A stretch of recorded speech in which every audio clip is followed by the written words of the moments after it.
Então, pessoas, estou aqui num dilema para contornar os temas mais odiados para a redação. Porque sim, há temas com os quais vocês não se dão bem, vejo isso pelas notas, e quase sempre boicotam a estruturação e a argumentação. Então precisamos resolver isso.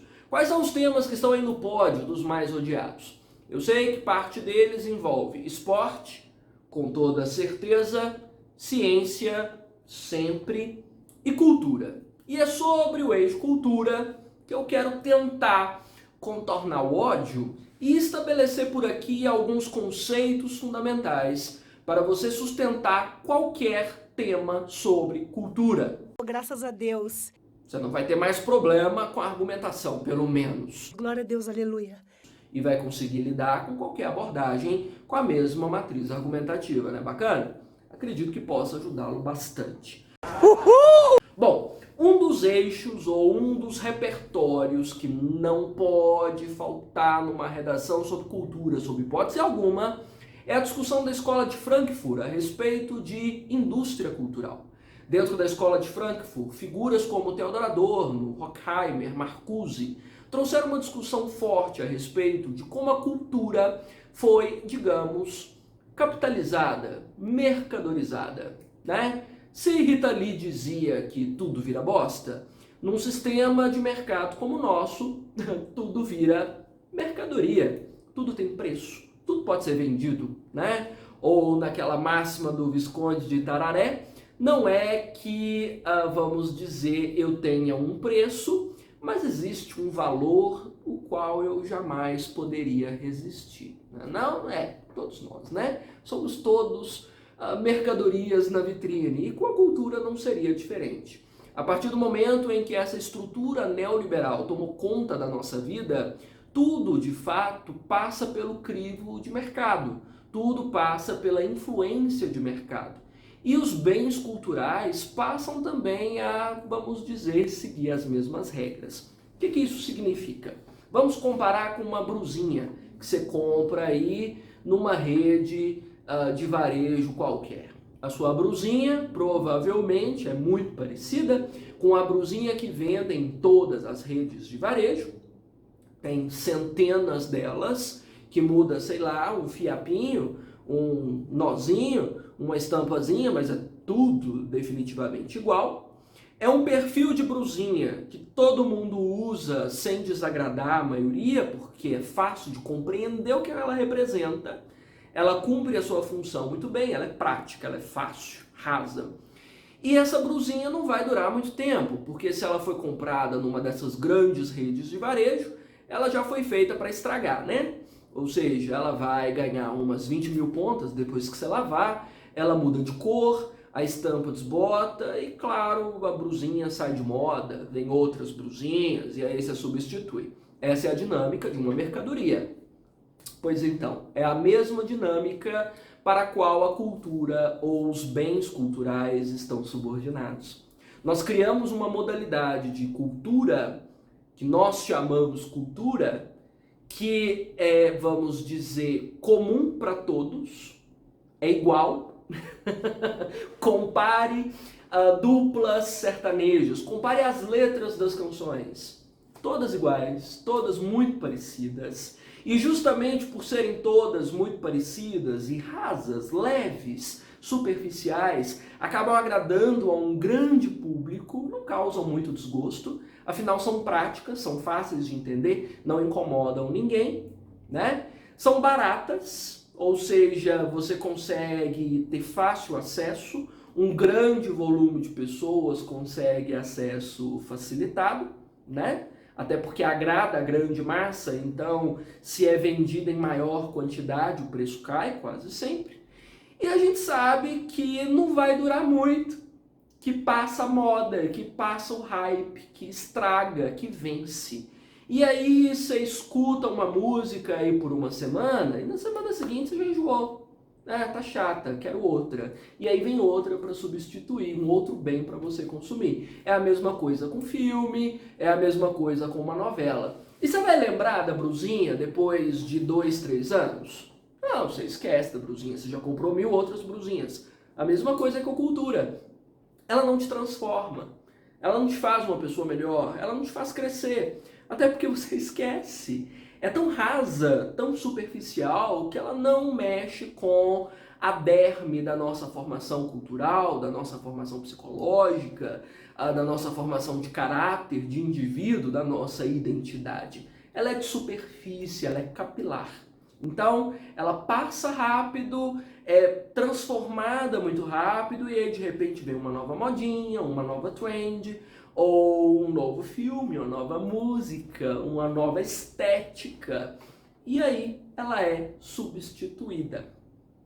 Compreendeu o que é cultura de massa? Cultura de massa é a brusinha do mundo contemporâneo, é a brusinha da formação cultural. Então, é uma superficialidade com a qual nós nos acostumamos, e qualquer outra coisa mais profunda, mais incômoda, mais transformadora, ou que exija mais dedicação, né, massa cinzenta para ser compreendida, fica de lado. Tô cansado, não tenho tempo para isso, né? Ou isso é chato, isso é incômodo, ou isso é caro demais, porque nós nos acostumamos com as brusinhas e, francamente, quem usa C&A não vê graça na Chanel.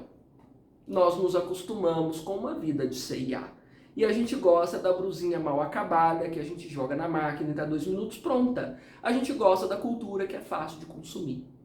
E ela acabou não necessariamente destruindo essa outra formação cultural mais complexa, mais densa, mas tirando o nosso interesse dela.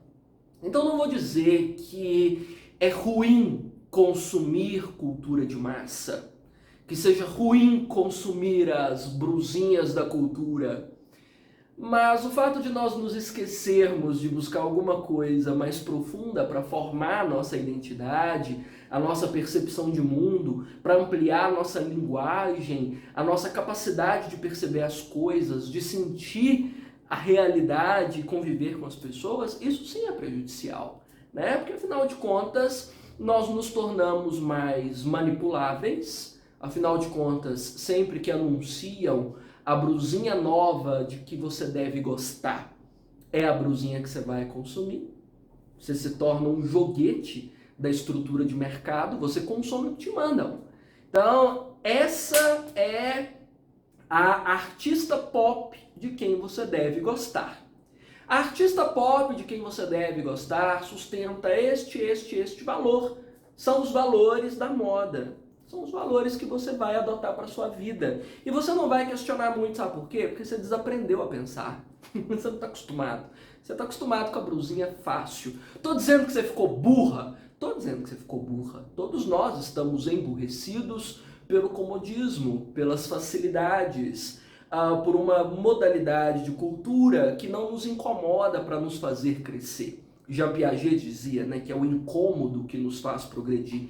E a indústria cultural não nos incomoda. É confortável, é fácil de usar, né? É uma brusinha fácil de usar. Então, talvez isso faça com que a cultura erudita, a cultura popular sejam esquecidas. Isso faz com que o nosso desenvolvimento intelectual seja reduzido. Isso faz com que as nossas capacidades sejam limitadas. Isso faz com que a nossa dimensão política seja polarizada.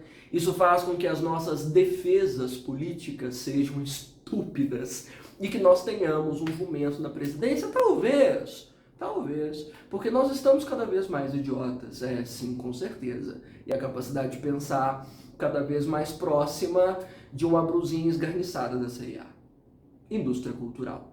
Conceito que você vai usar para tudo na sua vida, para justificar qualquer uma dessas realidades que criou gente estúpida e alienada, que é o que o Theodor Adorno mencionava, que aconteceria de fato a partir do momento que a cultura virasse uma mercadoria barata, né? Fácil de usar.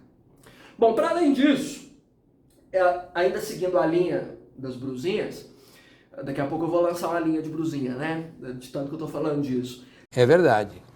Quer dizer, às vezes não. Talvez a hegemonia econômica, um conceito discutido tanto por Marx quanto por Antônio Gramsci, seja também de grande valia para esse eixo. Os dois comentam que cultura está subordinada à economia. O que isso quer dizer? Quer dizer que nós adotamos como valores culturais, como os bens consumíveis, como estilo de vida, como forma de pensar, como identidade, a economia que domina, ou a cultura que pertence à economia que domina. Então nós já fomos cachorrinhos de Portugal, já, sem dúvida. Quando Portugal era, para nós, a economia hegemônica, nós reproduzimos os valores portugueses. A estrutura de política, a forma de entender a realidade, a forma de lidar com as pessoas, a forma de escravizar grupos considerados inferiores, a forma de entender a vida. Quando Portugal já não era mais uma referência para nós, nós começamos a copiar o padrão inglês e francês, já que Inglaterra e França eram as novas potências, e nós começamos a reconhecê-las como tal. Então os costumes ingleses, inclusive do processo de industrialização, foram referência para nós. Assim como a sofisticação francesa começou a ser parte também da nossa vida. Inclusive nas escolas era obrigatório o ensino de francês junto ao inglês e ao português, que era o hábito, era preciso formar uma cultura próxima disso. Inclusive eu gosto de contar sempre das histórias disso no passado, que eram muito curiosas. A minha avó estudou num colégio interno que tinha essa prática. Na verdade, estudavam português, inglês, francês e latim. Porra! Tudo isso? Né? Educação que me parece até mais completa do que a de hoje, mas era elitista, afinal de contas era um colégio interno, aqui pelos interiores de Minas Gerais. E era hábito que as moças, nessa época, incorporassem certas pronúncias ou certas palavras do francês à língua cotidiana, para parecerem sofisticadas. Então, a minha avó não dizia açúcar, minha avó dizia açúcar. E esse chiado no final do açúcar era para imitar a pronúncia de certas palavras do francês. Era chique. Era parte da cultura hegemônica, obviamente de uma economia forte e hegemônica, que incorporava, fazia com que nós incorporássemos aqui traços dessa cultura para parecermos tão sofisticados quanto. Ah, mas e a cultura genuinamente brasileira? E o nosso folclore? Dane-se o nosso folclore. O nosso folclore não faz parte de uma economia hegemônica, não?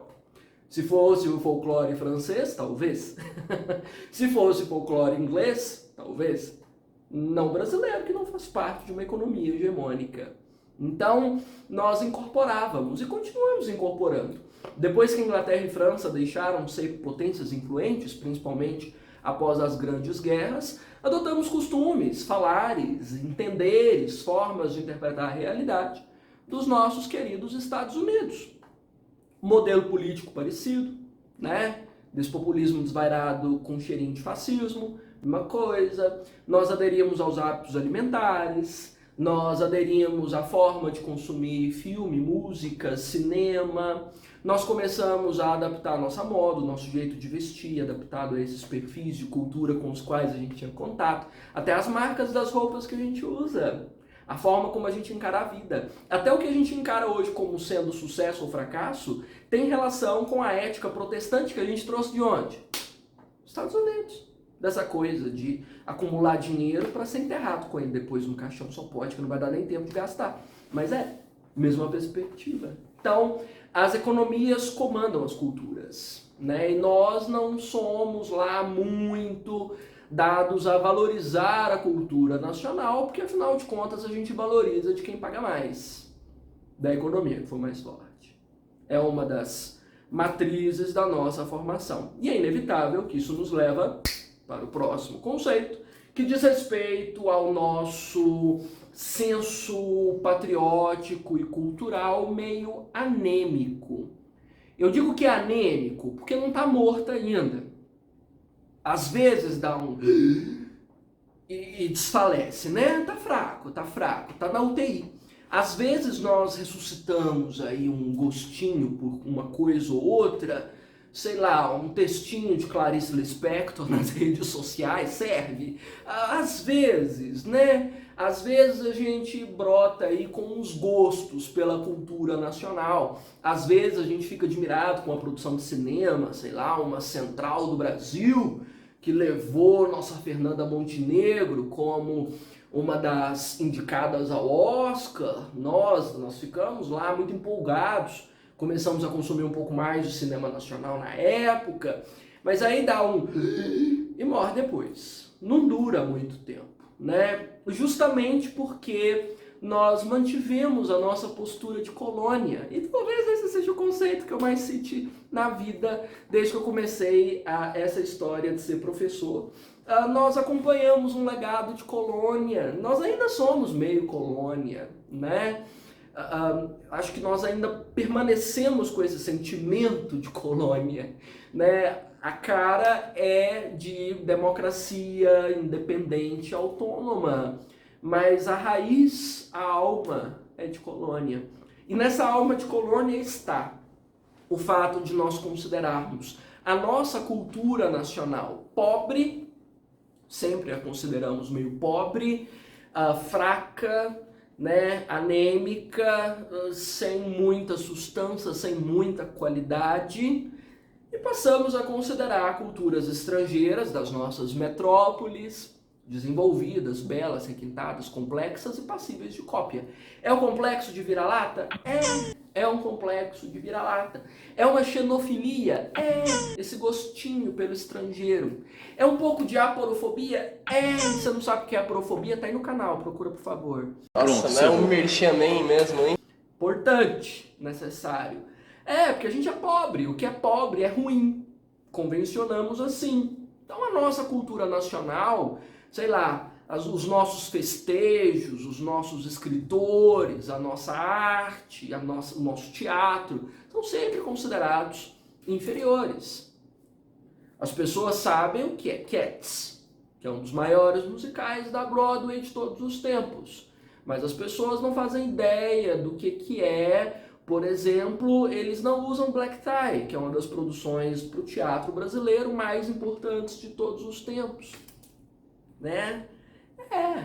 Isso aí. Nós somos ainda a velha colônia, né? Subserviente aos mandos e desmandos estrangeiros. Então, isso ainda traduz muito. Nós tentamos aí, viu, com o nosso romantismo, há alguns séculos atrás, as pulsões nacionalistas e culturais por Vargas, né? Inclusive que incluiu a Semana de 22. Funcionou de nada. Continua colônia. Nenhuma postura foi suficiente. Nos coloca aí nessa distância como espectadores. Lima Barreto falava muito disso, né? Que nós somos espectadores do país. E nesse caso nós somos espectadores da produção cultural estrangeira, não da nossa. Nós não admiramos o que nós produzimos, nós admiramos o que o outro produz, porque o do outro é melhor, sempre melhor, né?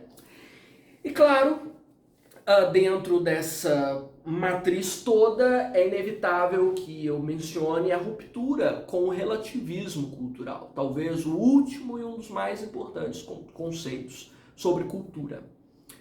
Nós somos uma sociedade eugenista, né? Inevitável, escalonada. Nós precisamos colocar categoria nas coisas. Você já viu a necessidade de falar que uma coisa é melhor do que a outra? Nós não aprendemos a dizer que as coisas são só diferentes. Pessoas são diferentes. Hábitos são diferentes. Culturas são diferentes. Serem diferentes não significa que são melhores ou piores. São diferentes. Mas não. Nós colocamos ainda uma sobre a outra. Então nós avaliamos sempre uma cultura como superior à outra. A cultura do asfalto é melhor do que a cultura da periferia. A cultura do centro é melhor do que a cultura do interior. A cultura sulista é melhor do que a cultura nordestina. E por aí vai. Nós estabelecemos escalas.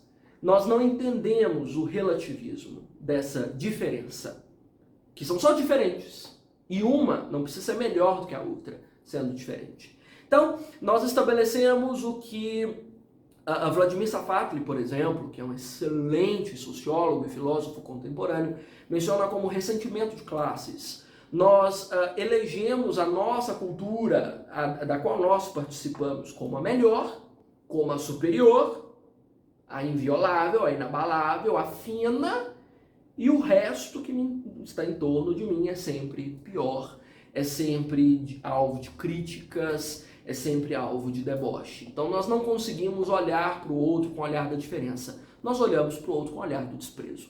É a máxima de Caetano, né? Na música Sampa. Narciso acha feio o que não é espelho. Nós achamos bonito aquilo que reflete o que nós somos ou o que nós vivemos. O resto é tudo lixo, né? É tudo inferior. Infelizmente. Então, nós não fomos educados para conviver com relativismo cultural. Nós não fomos educados para entender diferenças. Não é à toa que esse país é uma guerra viva, né? E um sistema de desigualdade abissal que nós não quebramos com a instauração da democracia e, pelo visto, vai demorar muito a ser estabelecida. Bom, consegue já fundamentar qualquer redação sobre cultura? Dá para defender qualquer matriz? Dá para exemplificar qualquer realidade? Tenho certeza que vai funcionar. Me conta aí como é que foi a redação, se passou o ódio de cultura e se você consegue, de fato, construir qualquer redação com essas matrizes. Combinado?